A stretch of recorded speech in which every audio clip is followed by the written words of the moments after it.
Tesla is always in the market of introducing new trims and new features to their vehicles. While these cars are always very recognizable, they are always introducing new things, and you would think the latest version is the one to get. However, this time around, there are many reasons why you should not buy the latest versions of Tesla's cars, and that's what we're talking about today. So let's get into it, and a special thanks to Novium for sponsoring this video. Just about a month ago, Tesla finally unveiled their new, cheaper cars, the Model 3 and Model Y Standard. These were hyped up for a long time and then ended up just being cheaper versions of these cars. They didn't really come in as cheap as people wanted. What's interesting is that for the Model 3, it largely looks the same. For the Model Y, however, they changed a ton on the exterior as well as the interior. So to start with, let's look at the Model Y Standard. As you'll see, there are countless reasons to avoid this car. First off, let's look at the price difference. If you are paying cash, the Model Y Standard starts at $39,990. Upgrading to Premium brings you to $44,990. So that's a $5,000 price difference. Yes, that's a decent jump of 12.5%. For that, you'd expect some decent upgrades, but the list here is pretty substantial. The Model Y Standard is overall a great car still.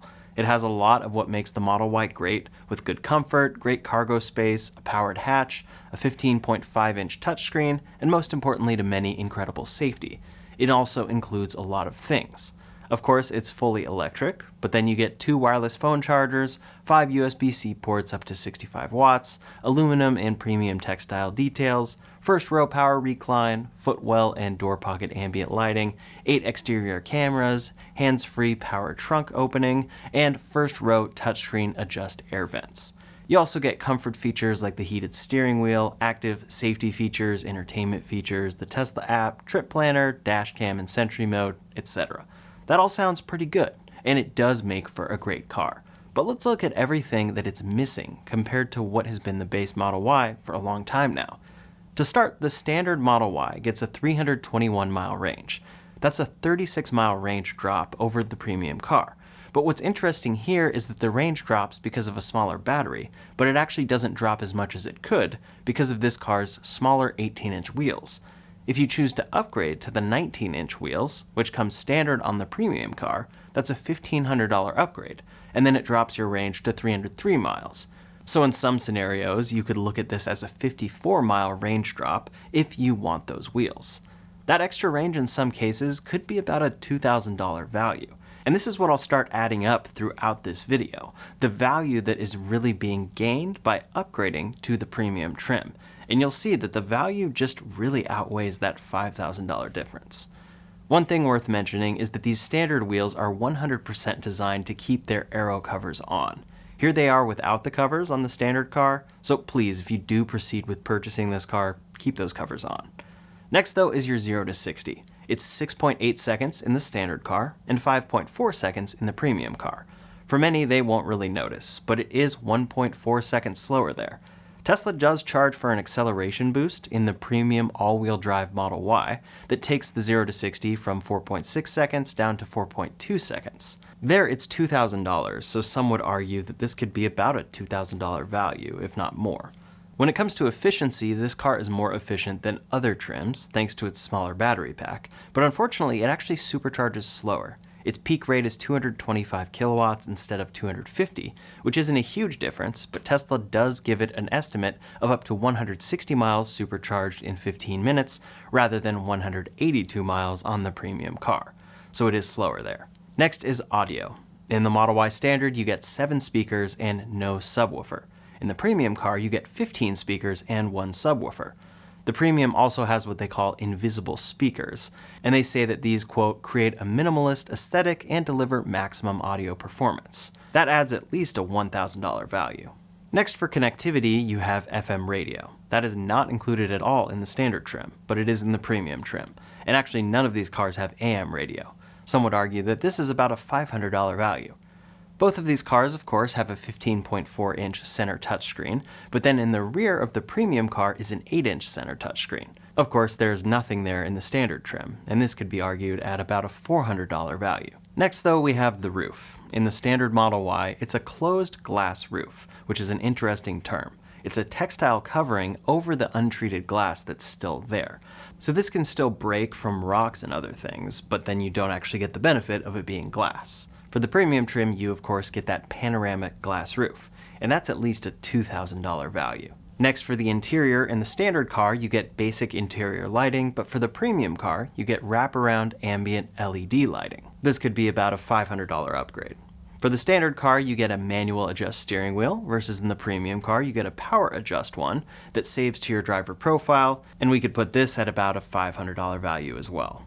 Now when it comes to the decor of the standard car, you get a simple textile decor, but the premium has a micro suede and textile decor. For seats there in the standard car, it's textile and vegan leather, and first row heated seats with second row manual folding seats.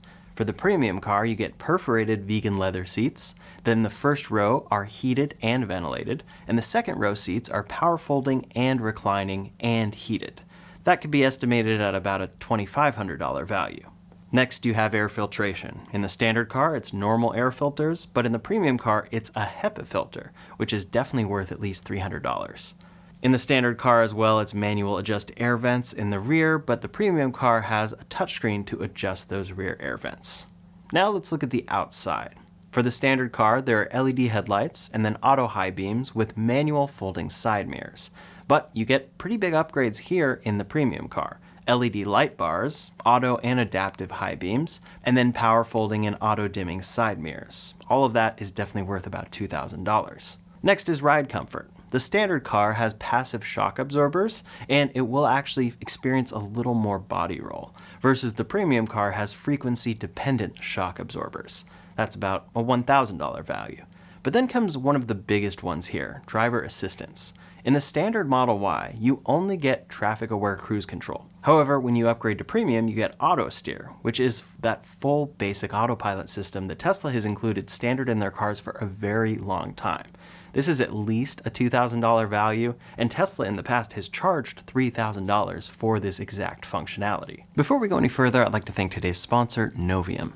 Novium's line of innovative high-end products are designed to stand out, not only as desk art, but as functional tools. These spacecraft-inspired hover pens defy gravity without any electricity. They're sleek, refillable, and write extremely well. The Hover Pen Interstellar has won the Time Best Inventions Award. It floats at a 23.5-degree angle, the same angle the Earth rotates on its axis, and it comes in 4 colors. You can even upgrade to a premium 18-karat gold-plated version that includes a real meteorite shard embedded inside. Novium also offers the Hover Pen Future, featuring an even more futuristic look with a 2-in-1 design that lets you swap between a fountain pen and rollerball tip.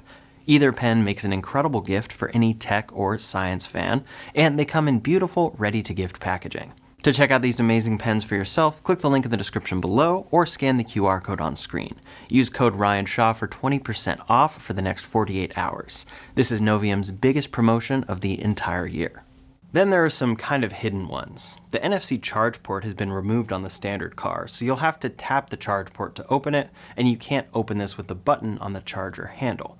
The Frunk sealing is very basic here, and looks like it's missing a lot, and then the weight capacity has actually dropped to 65 pounds in the Frunk instead of 110 pounds in the premium car. There are also no active TPMS sensors. Instead, it uses an indirect sensor to detect your tire pressure. Of course, there's that open center console that you can see in the Model Y standard, so it gives you less storage there, but it does function as a pass-through, so some will actually prefer this. There are also no physical front seat controls. They're still power controlled, but you control them on screen. All of those added together could be seen as a value of about $2,000. Then there are no keycards included with the standard Model Y, which is directly a $40 value when you go to buy these from Tesla. Lastly here is the battery warranty. For the premium car, you get 8 years or 120,000 miles, whichever comes first, versus the standard car is 8 years or 100,000 miles. So some of those numbers may seem big to you, but for the most part, these were pretty conservative estimates on the value upgrade here. So let's add this all together. This is essentially adding up all of the features that you get by upgrading to the premium car and what it's truly worth. For that range increase, it's about $2,000. For the wheels, it's directly $1,500. For the 0 to 60, probably about $2,000, and then the sound system, conservatively $1,000. FM radio, $500, a second row touchscreen, $400, the glass roof, $2,000, ambient LED lighting, $500, a power adjust steering wheel, $500, interior and seating upgrades, $2,500, a HEPA filter, $300, and then headlights, light bars, and power folding mirrors, a $2,000 value. For better ride quality, about a $1,000 value, and then autopilot, $3,000. Those other miscellaneous things like the Frunk, TPMS sensors, and more, about $2,000, and then key cards, $40. So when you add this all up, you end up with $20,740 of value that you get when you upgrade to the premium trim. And that all comes in for only $5,000. And that's not even including more mileage on the warranty. Even if you find my already fairly conservative figures in many cases to be exaggerated, you can take half of that, and that's still about a $10,370 value for only $5,000. But what really illustrates this is the monthly payment. I'm not just trying to get people to upgrade here, I'm really trying to show that it's just not enough of a savings to really justify going for standard at this point. And Tesla has really specifically designed it this way. Tesla's own estimate shows that you'll get the standard rear-wheel drive for $599 per month, or premium for $638 per month. A $39 difference each month for this massive list of features. And part of the reason that it's such a small difference is because of interest rate deals right now. Right now, the Model Y Standard has a promo interest rate at 3.99%, but the premium rear-wheel drive has 1.99% APR available.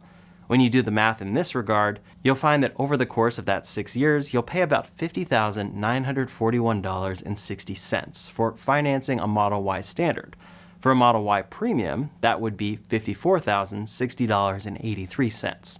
So you'll truly only save about $3,100 in practice. On top of that value, when you consider the APR deals right now, this really works out to be a no-brainer. And again, it seems designed as such by Tesla, to get customers to upgrade. This is their new, more affordable car, but the trade-off, especially for this car, is hardly worth it. But now let's look at the Model 3 Standard. This one is actually a bit different, since Tesla didn't redesign this from the inside out. The Model 3 Standard starts at $36,990, and then the Premium comes in at $42,490. So already that's actually a $5,500 price difference. The Model 3 Standard, much like the Model Y Standard, does include a lot of great features. Every trim of the Model 3 includes a panoramic glass roof, which is a big change from the Model Y. Then you get footwell and door pocket ambient lighting, first row power recline, aluminum and premium textile details, LED headlights, auto and adaptive high beams, not on the standard Model Y, 8 exterior cameras, standard air filters, a hands-free trunk, and first row touchscreen adjust air vents. They also have all of those comfort, active safety, entertainment, app, charging, dash cam, and Sentry mode features. So what did Tesla leave off of this car? Well, first you have range. The Standard gets 321 miles of range with the 18-inch Prismata wheels. The Premium gets 363 miles with the 18-inch Photon wheels. So that's a 42-mile range drop that could be seen as about a $3,000 value. For the Model 3 Standard, you can't upgrade to what the Premium comes with in regards to wheels, so I'm not going to include that number here. For supercharging speed, you're at 225 kilowatts for the standard car, which is 170 miles in 15 minutes. For Premium, it peaks at 250 kilowatts, and you get 195 miles in 15 minutes. Interestingly, for audio, these actually share the same system, 7 speakers in both cars. You actually have to upgrade to the all-wheel drive trim of the Model 3 in order to get that improved sound system. Then for FM radio, the standard trim doesn't include it, but the premium trim includes it, and that's about a $500 value. The standard trim gets a 5.8 second 0 to 60 versus premium is 4.9 seconds, and that's about a $3,000 value. Then, of course, there's no second row touchscreen, about a $400 value. For the interior, when upgrading to premium, you get wraparound ambient lighting and a power adjust steering wheel, and those values are about $500 each. And then it's the same interior and seating upgrades as the Model Y, about $2,500 of value when you include all of that stuff. For the second row, you have manual adjust air vents in the standard trim, and then touchscreen adjust in the premium trim. The standard includes manual folding side mirrors versus the premium has power folding. That could be seen as about a $500 value. And then you have passive versus frequency-dependent shock absorbers, about a $1,000 value for better ride quality when upgrading to premium. Then, of course, that big one is here as well, no autopilot, and that is directly a $3,000 value based on what Tesla has charged in the past. Interestingly here, when you look at the front trunk, it's exactly the same. So there are a lot of ways that the Model 3 is actually very much the same in its standard and premium forms that you cannot say about the Model Y standard. So let's go ahead and add all this theoretical value together. Range, $3,000. 0 to 60, $2,000. FM radio, $500. Second row touchscreen, $400. Ambient LED lighting, $500. A power adjust steering wheel, $500. Interior and seating upgrades, $2,500. Power folding side mirrors, $500. Better ride quality, $1,000. Autopilot, $3,000. Other miscellaneous things like TPMS sensors, $1,000. And then key cards, $40. So a total here of $14,940 of value that you get by upgrading to premium. Still, it's a pretty big difference, and Tesla is only charging $5,500 more for all of this value. For the Model 3 standard, it's also in a similar APR situation. The standard estimate from Tesla is $573 per month versus premium is $622 per month, so a $49 difference per month. Right now, the standard trim has an APR at 5.14% versus premium is at 2.99%. So in practice, the standard would end up costing you about $48,732.93 paid over 72 months. The premium would be $52,590.56 paid over 72 months, so it's only about $3,800 cheaper.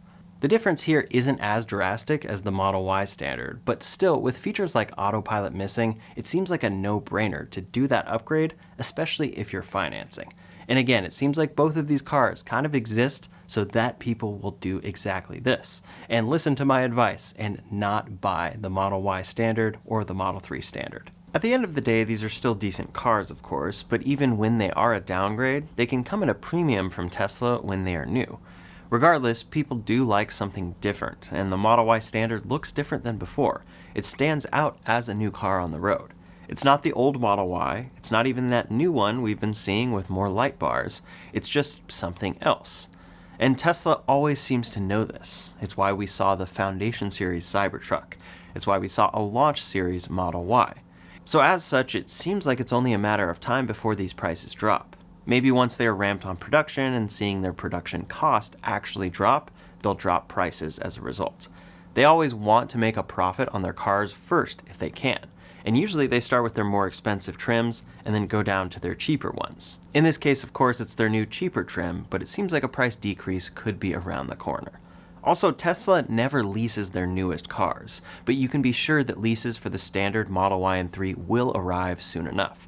Again, as soon as production is ramped and they have these cars sitting on a lot, leases will be introduced, likely very competitive leases as well. So for now, it also seems like a bad time, or the time to wait, or maybe you should consider getting a used Tesla. Here's a 2022 Model Y with only 11,304 miles on it, selling directly from Tesla for $29,800, $10,000 cheaper. Here's a 2025 with 10,707 miles for $34,800. These used cars don't have all of the features and upgrades of the latest Model Y, but they still do have rear heated seats, a full battery pack, TPMS sensors, FM radio, a quicker 0 to 60, power adjustable steering wheels and mirrors, and autopilot. But even with all of that considered, there could still be some reasons to buy the standard car.